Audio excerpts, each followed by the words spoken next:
Yesterday, I'm going to assume most people, yeah. I mean, just to think about, and I was thinking as Dan was praying, had a good week, and you have a week of work and week of health, and then you think about what's going on over there, and those people wake up in the morning and the whole world is turned upside down, and just never know what a day is going to bring.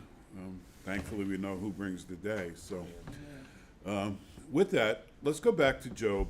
And as I said, I'm going to read the whole chapter just to give us an understanding. We kind of stopped around verse 10 or so, and so that's where we'll pick up in some comments. But let's just read the chapter. And remember now, this is Job, and this is the last of the three chapters that we spoke about, in which he's responding to the friends, or the so-called friends, and we'll see that as we get into the chapters following, how Job really doesn't consider them friends. Matter of fact, he considers them not only worthless, but really as those that have caused him more grief.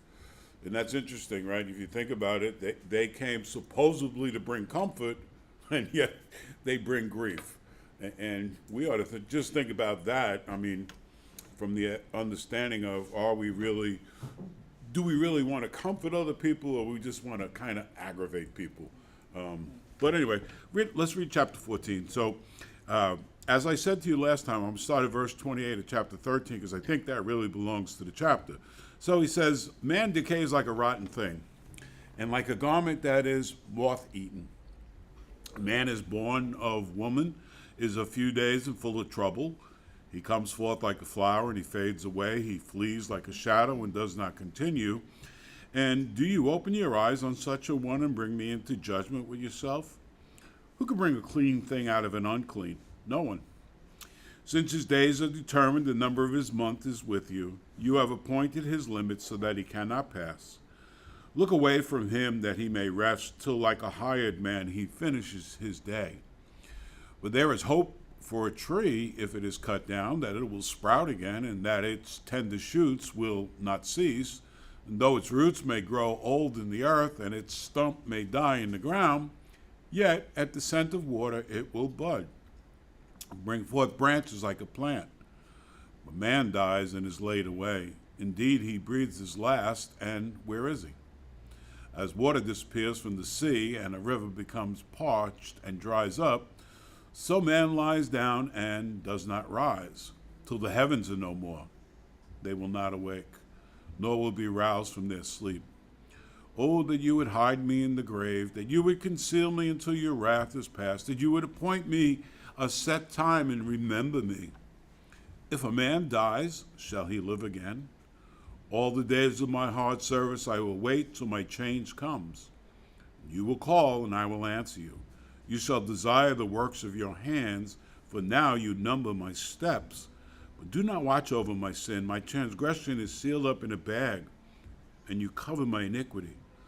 But as the mountains falls and crumbles away, and as a rock is moved from its place, as water wears away stone, and as torrents wash away the soil of the earth, so you destroy the hope of man. You prevail forever against him, and he passes on. You change his countenance and send him away. His sons come to honor, and he does not know it. They are brought low, and he does not perceive it. But his flesh will be in pain over it, and his soul will mourn over it. Well, as I said, we considered a number of things last week, and particularly how Job's worldview. And even though it's in an Old Testament setting, yet he understands as much as any of the others in his day that could be understood, especially the reality of God's sovereignty. And again, I said to you, and I think it's just a way of saying it, Calvin wasn't the first Calvinist. Calvinism, or the teaching of that truth, goes all the way back, really, if you think about it, right? We need to understand that. So, again, we think we are, and we are, in a great sense, theologically sound in many ways, particularly those in Reformed faith. But certainly from what you read in the opening of the chapter, Job sounds pretty reformed as far as his understanding on the condition of man. So really we kind of left off, and we'll pick it up in verse 10, where he says, if a man dies and is laid away, indeed he breathes his last, and where is he? And as water disappears from the sea, and the rivers become parched and dries up. And so, again, there's this reality. Let me take a step back. I want to ask you a question. Does this chapter depress you? Anybody? Any takers? Do you find this chapter to be a downer rather than an upper? I don't know. Ricky had some pills fall out of his pocket. You might have some downers in there. You might have some uppers in there. I'm not really sure. You can check with him. Well, the overall theme of it seems to be a bit of a downer, but if you understand the plight of man, or how things progress and how things work and the sovereignty of God, it's real, it's true. I mean, you know, it's the way things are, you know, and then that's pretty simplistic. Well, I mean, I'm not sure we need to complicate it. I mean, in other words, and some people will look at it that way, and they'll say, you know what, you seem so pessimistic. And so of course people will say that usually you're either a pessimist or an optimist. So just for the sake of a few, how many pessimists in the room? Yeah, I was going to say, let's be honest now. How many pessimists in the room? So all you optimists are left over? Is that the deal? Who is truly always an optimist? Anybody? Any takers? Yep, my wife certainly is. She is. I have to work on not being a pessimistic person. I really do. I think there's good reason for that. Huh? Yeah, right. I do. You know, I have to work on it. Yeah, when you get up and look, I really need to stay on my notes, but just think about it. Usually, when you first wake up in the morning, you're an optimist or pessimist. Optimist. Okay. When I first get up, everything's great. Right. Absolutely right. And Lord, it's good. God's mercies are new every morning. Great is His faithfulness. Right. How many of us don't by 9, 10 o'clock start to see the optimism go downhill, and then before you know it, now you're a full-blown pessimist for the day. When you step out into the world. When you step out into the world and you begin to see the activities. So I went fishing yesterday. It's the first time we had gone fishing in 2 months. My son-in-law, we went down to American Beach, caught a couple of fish, had some fun, came home. I walk in the house and Candy says to me, "Did you know Israel's at war?" I was like, "What? Come on, man. That's..." And all of a sudden, honestly, I felt myself kind of, and you think about it, and if you think about Job's situation, Job he really has some issues going on in his life, right? And it's very hard for him to, if you will, be optimistic. But when he says these things in chapter 14, he's really saying things that are true. We gauge optimism and being pessimistic, many times based on what? Externals.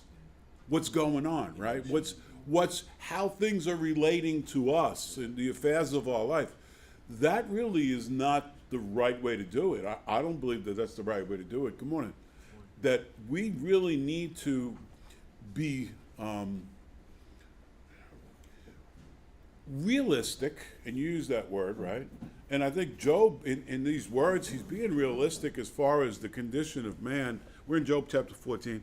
And so when he says this in verse 10, but a man dies and is laid away, and indeed breathes his last, and where is he? That's not just a fatalistic quotation from him, but that's a reality check. I mean, it's real. It's real. It goes on, and how many people don't even understand that simple truth? And we looked at that last week a little bit when we were talking about how we're like flowers, and that's what he uses as an analogy. We're like flowers that bloom, and then what happens?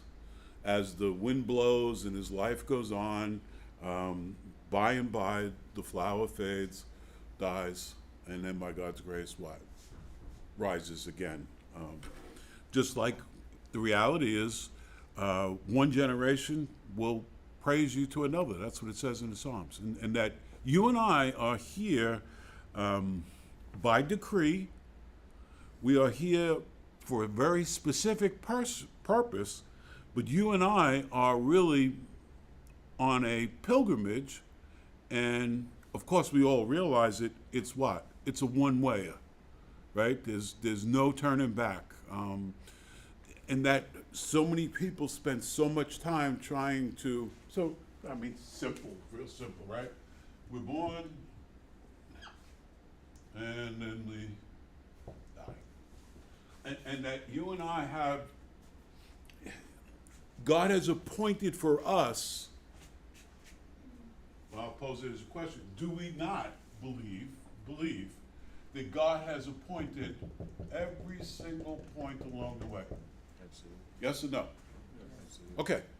And that's why what we would call, we believe in the sovereignty of God, that the affairs of life are under his direction, for his purpose, for his glory, and ultimately it works out for our good. So as Job says this, many people look at that and say, well, that's just too narrow. And how many people try to stop that flow, right? That looks a little like a bonefish or something. But how many people are busy, and I said this to you last week. There's this one dude, I just read about him, he takes 111 vitamins a week. Because he's determined to live over 100. And the things he eats and won't eat, and does and won't do. So no matter how much I don't care if he takes 500 vitamins, guess what? He's going to go the way of all the earth, right? When God wants him to. Yeah, and that's the other part, right? And the reality is, when we see this interrupted as far as longevity, does it not upset us? In other words, if this is, in a sense, the natural cause, the course of man, when we see things cut off, it really is disruptive, isn't it? And yet, you know what it says in the scriptures, and I wanted to say this last week, it says, even the stork in the heavens knows her appointed times. And the turtle dove and the swift and the swallow observe the time of their coming, but my people do not know the judgment of the Lord. So again, you and I have to look at something of what Job is saying here, and I don't find it particularly discomforting. I find it instructive. I find it a help, because again, we all have to deal with these things that come upon us. So Job understands there's an end to everything, and as you think about it, he says, as in verse 11, as water disappears from the sea, and the river becomes dry and becomes parched and dries up, so man lies down and he does not rise. Again, now he says this in verse 12, till the heavens are no more, they will not awake, nor be roused from their sleep. So when you read that, and you read what Job has been saying, there's something that's in Job that allows him not to be totally disquieted by this, although his situation is terrible, right? Agree? I mean, which one of us want to be like Job? Any takers? Absolutely not. But there's something in Job, and Job sees something that is, I don't know if this makes sense, but something similar to this, in the sense that there's this overriding understanding in the heart of Job. That this is, and this is the, does that make sense at all?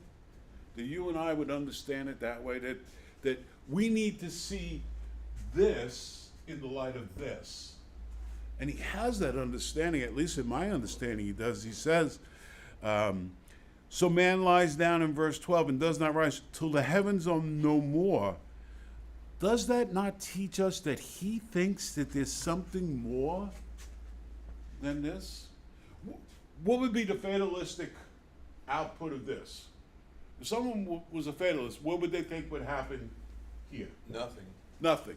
Or annihilation, right? That's the end. You just go in the ground and it's all over and someone else takes your place on the carousel, right? You and I and Job has this understanding that there's something far beyond what the boundaries of God or man have. And so that's why he says what he says. He says, till the heavens are no more. Does Job have an understanding that there's going to be a new heavens and a new earth? There's a thought. I'm not sure what Job knows, but I know this. Job believes there's something more, right? How many people believe there's something more? Many, many people believe there's something more, right? People that strap bombs to their bodies believe there's something more. I mean, I almost said something. Like, what are you going to do with all those virgins? I'm talking about you know how the Muslims believe they're going to be rewarded. Oh, what are you going to do, dude? I mean, that's... Huh, babe?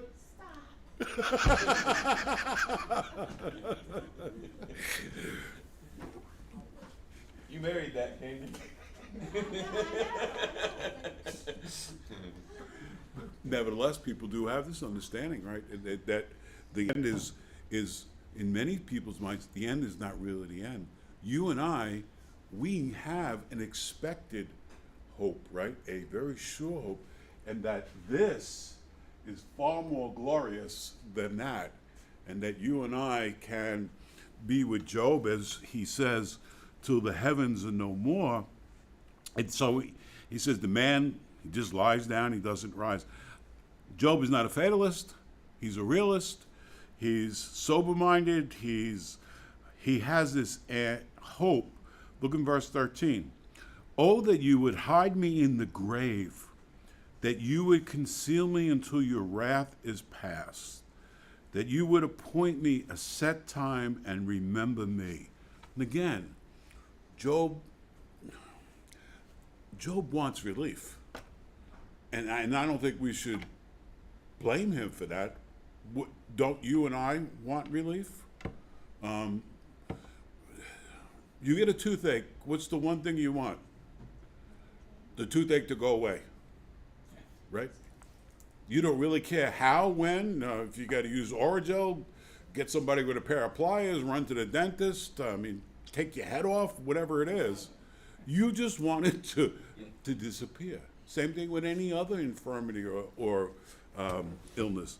And so if you think about it, when Job says this, that you would hide me in the grave, he's not asking God to remove him from an understanding of that. He's asking him to give him some rest from here. Again, you and I, that is a very, to me, uplifting thought, that you and I could understand that in many ways God is gracious. Have you ever heard when people say someone has been sick for a long time and then they pass away? And many times people will say, you know what, they really struggled. It's almost a comfort to know they're not struggling anymore. I think we've all kind of either said that or thought that about certain situations and certain people. Well, certainly for the Christian, that is truly applicable, isn't it? not so much for those apart from Christ, but for those who are in Christ, that is a remarkable hope.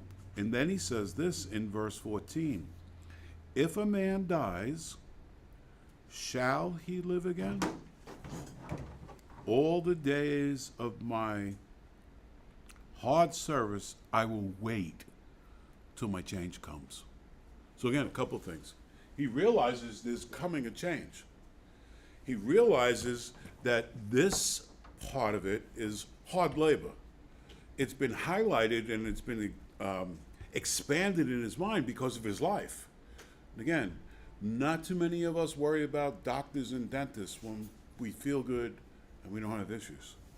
It's when the wind blows against us that we think about the wind.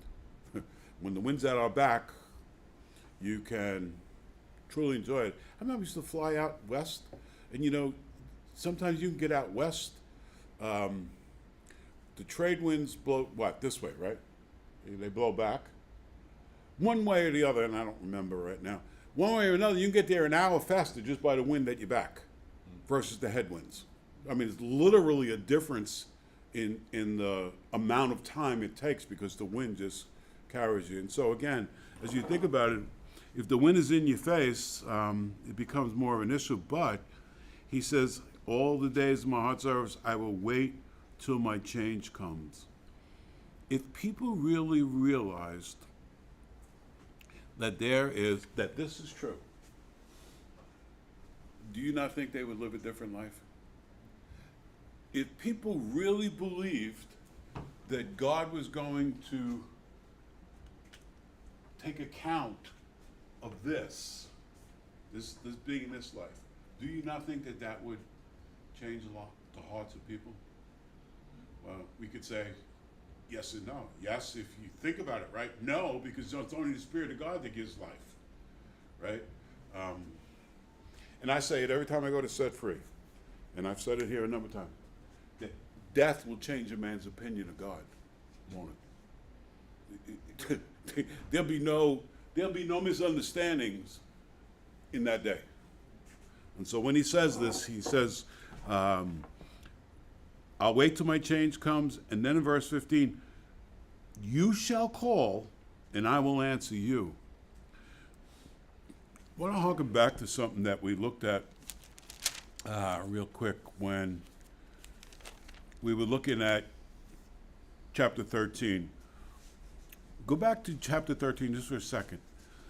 So remember we talked about this, that Job really, his prayer is a little bit, I think it's a little bit challenging, and he says, only two things do not do to me. Then I will not hide myself from you, withdraw your hand far from me, in verse 21, and let not the dread of you make me afraid. Then call, and I will answer. And then he adds, and this is where I thought he was out of line, let me speak and you respond to me. And he's talking to God. But it's interesting, he says, then call and I will answer. And then he says in verse 15 of chapter 14, you shall call and I will answer you. And then if we remember what lies ahead at the end of the book of Job, when God comes in, God says what? Stand up like a man. I'm going to question you and you're going to answer me. And so when you think about that, this whole idea of having to respond, if you will, and having to answer is always to be, if you will, not only in the mind of those who don't know Christ, but even to us who do know Christ. Do you not agree that we shall all give account of ourselves? And we've had this conversation, and I want to make this division, again, just so we think about it. Is there a difference between this?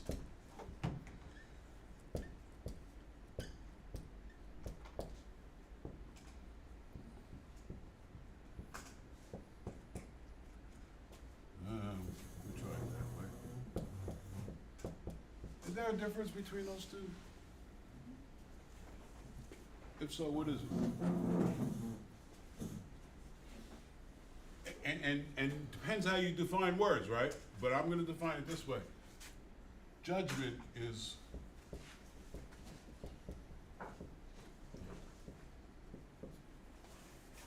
and again, people might have a different nuance to it. To me, this is the way in which we glorify God and grow. But I think both of these are applicable in everyone's life to one point or the other. And again, some people will say, well, judgment can be used as far as that, and that's probably true. And this probably is that. I don't know. The teacher will be back next week. I had it right the first time? Whatever. But don't you think that as you look at it, and when he says here, it says, my change will come, verse 15, you shall call, I will answer you, you shall desire for the work of your hands. That there's going to be, friends, every one of us. There's no one that can escape this. Remember what Jesus said? He said, the things that are hidden shall what? Be revealed. Judge nothing before the time. Romans 14. Where Paul says, why do you judge another brother? For we shall all what? Give account of ourselves. Now that ought to shake the bones a little bit. Remember what Jesus said, even in the realm of the words we use, every idle word a man shall speak, he shall give account thereof in the day of judgment. That's enough to blow your mind. That's enough to make you not want to ever talk again, if you think about it. But all these things are in the heart of Job. And his friends have made these horrible accusations about Job, haven't they? You're getting what you deserve. You're getting less than you deserve. You're a hypocrite. You're a liar. You're a secret sinner. You're a closet rebellious person. All these things that they continually accuse him of. And Job is basically saying, listen, man is frail. Man is, he's unable, if you will, to, just like we would say, control some of the things that goes on. Would we not all say that we sometimes have thoughts that we don't want to have? And that it's not always easy to even define where those thoughts came from? You ever think about that? I mean, it's troubling. And so when he says this, he's going to wait, and then God's going to call, and then he's going to give an account. He says in verse 16, for now you number my steps. Now you number my steps, but do not watch over my sin. And I think this is where he's trying to say, Lord, in light of the truth that I am like a flower that fades away, in light of the truth that man is born for trouble, as he said in the beginning, man is born of woman is a few days and full of trouble. In light of that, God, why are you continually coming after me? Because I think that's what his friends have said, basically. God's coming after you because you deserve that. Job is saying to God, in a sense, why are you picking on me? Why have you singled me out? And I wonder if sometimes we might think that God has singled us out.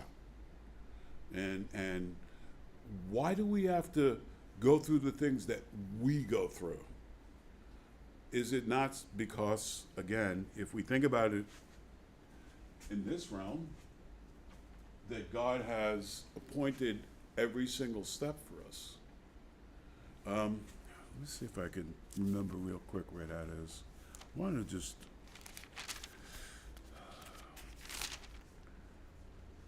Nah, can't find it right now.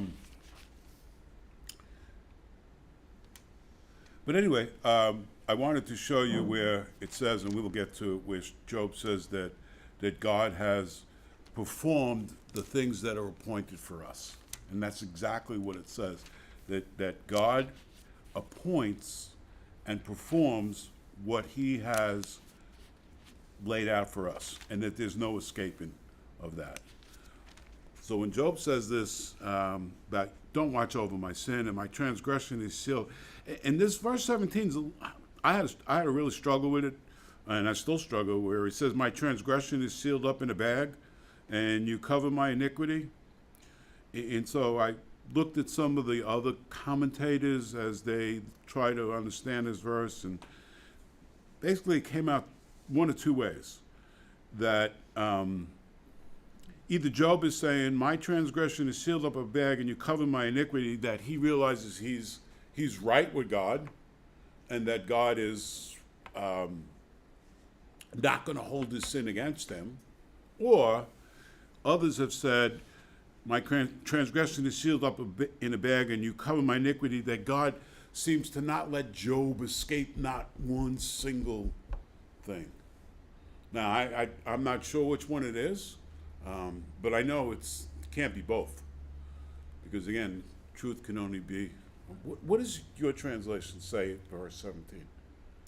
My transgression would be sealed up in a bag, and you would cover over my iniquity. And you would cover over my iniquity, right? Okay.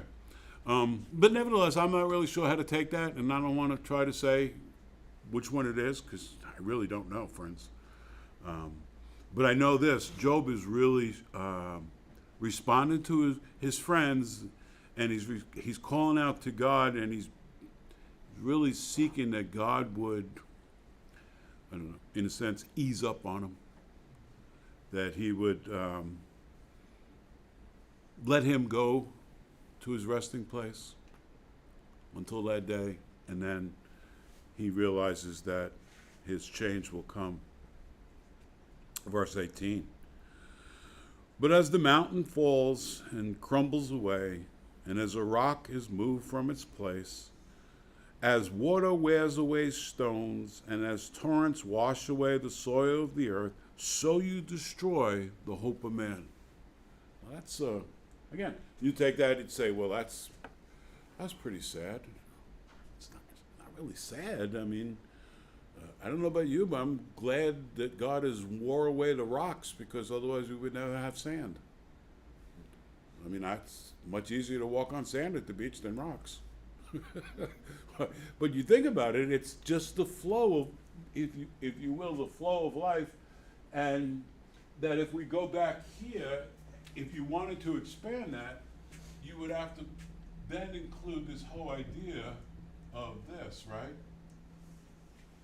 That because of that issue, and because of that transgression, and because of the consequences from that, that everyone is basically being worn down little by little, and that's the cost. And then ultimately we would have to then include the reality of Christ for why he came. Not to reverse so much the natural cost of things, but the supernatural. So I think there's a blessing in understanding the reality of things, yeah. as opposed to that second X right there, and that being it. There's a blessing in understanding, even if it is sobering, even if it is a little bit of a downer when you think about that the steps between the first X and the second X is about 2.5 days, brother. It really is. Yeah, and when you're no, 55, you really see that. Yeah. You know? And many people, and here's the thing, and this is the sad part. You want to know what really is the sad part? Is that people are trapped here. That's all people see. Right? And so what do? Then you get into he that dies with the most toys wins. Yeah.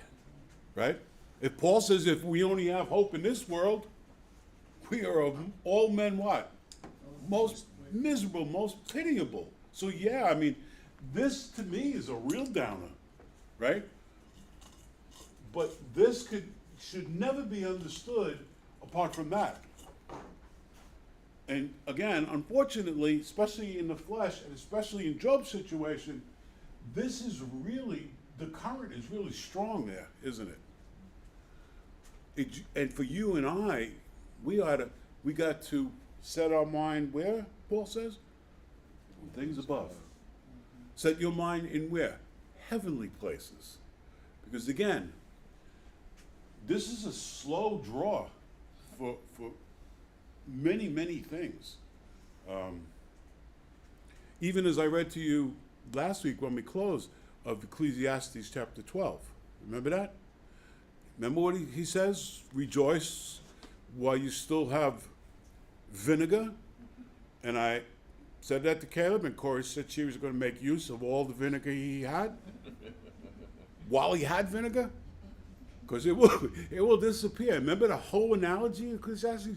Before the grinders grind down, and before the lights go out in the streets, and before the hearing, all those things. If that's true, it's a picture of some of the functions of the body. We would all have to agree to that. But this truth of I don't want to say natural flow, but it is natural in the sense that everyone is in this group, aren't they? And then, and I'll just add it this way. When you think about what's taking place in the world, whether it's in Europe or in the Middle East or in another place, it's so sad, isn't it? We're just going to kill each other? Is that how we're going to solve this problem? We just blow each other up? We just do more damage? As if the wearing down and the consequences of the judgment of God isn't enough? We're going to just blow each other up? Is that what we're going to do? We're going to make it's really, I want to use the word stupid. I don't like to use the word stupid. But if you think about it, it's really dumb, isn't it? And then we get James. Why do we fight in war anyway? Because as much as this is the reality, the lust and the greed and the envy and the madness and the insanity of it all, man, that current is running strong through here, isn't it? And again, if you think it from that standpoint, isn't it great that you and I have this in our minds? And guess what? There is no hatred here. There is no killing. There's no madness. There's no insanity. There's no misunderstanding. This is no bueno. This is great. And again, when Job is talking, does he have New Testament understanding of it? No, and you said that might even seem so simple, what you had said before. Simplicity is not always a bad thing. As a matter of fact, simplicity is many times a good thing, right? Like people talk about the Middle East, they say it's such a complex issue. Yeah, it might be a politically complex issue, but guess what? It's people killing people, right?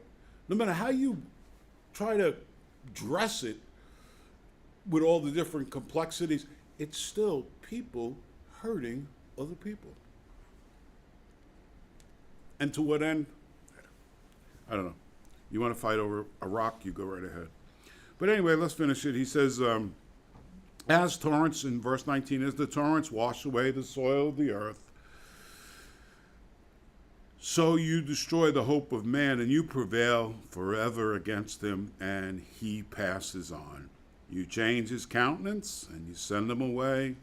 And it's interesting how it adds this in, that his sons come to honor. He doesn't know it. And I wondered about that, and I'm not really sure how I understand, but is there a realization once you leave this world of what followed after you? Is he saying no?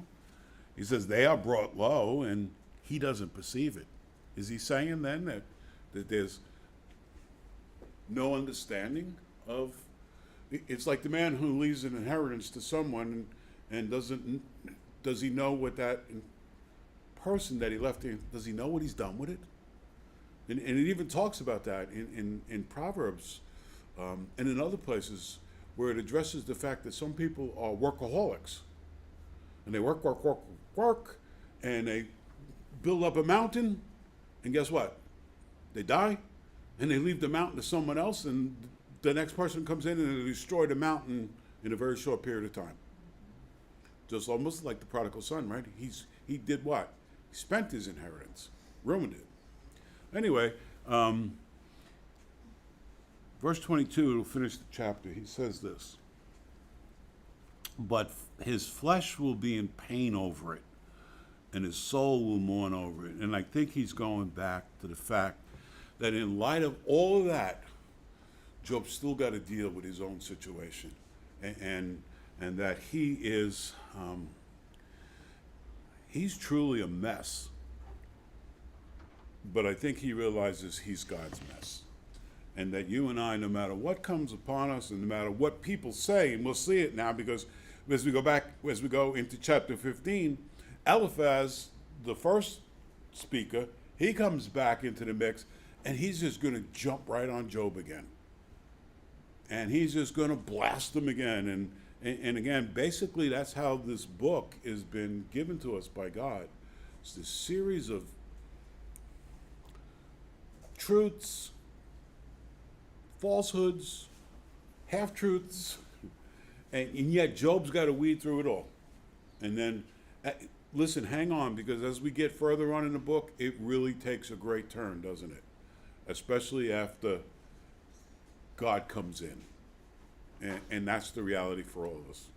Friends, when God comes in, he makes all things good. So, alrighty. I think that'll finish our time this morning. Let's just close the word of prayer, and we'll go. Hey, Ricky, would you close us in a word of prayer?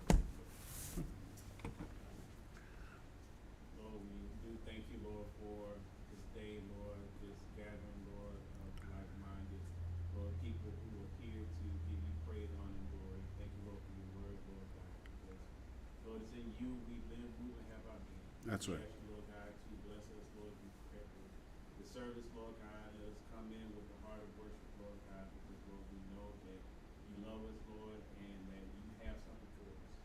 So we thank you for what you're about to reveal to us today. In Jesus' name. Amen.